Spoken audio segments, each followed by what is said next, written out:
আমরা অনেকেই অভিযোগ করি, নামাজে দাঁড়ালে মন থাকে না, কিংবা কোরআন তেলাওয়াত করি কিন্তু অন্তরে কোনো কম্পন অনুভব করি না।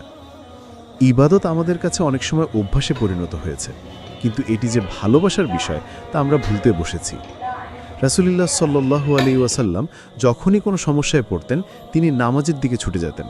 তিনি বলতেন, হে বেলাল, নামাজের ইকামত দাও, আমাদের হৃদয়কে প্রশান্ত করো। চিন্তা করুন, নামাজ ছিল তাদের জন্য বিশ্রামের জায়গা, আর আমাদের জন্য তা অনেক সময় তাড়াহুড়া করে শেষ করার বিষয় হয়ে দাঁড়িয়েছে। ভালোবাসার সম্পর্ক থেকে ইবাদত।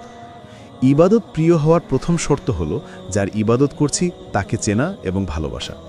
আপনি যখন কাউকে মন থেকে ভালোবাসেন তখন তার সাথে কথা বলতে কি আপনার ক্লান্তি লাগে?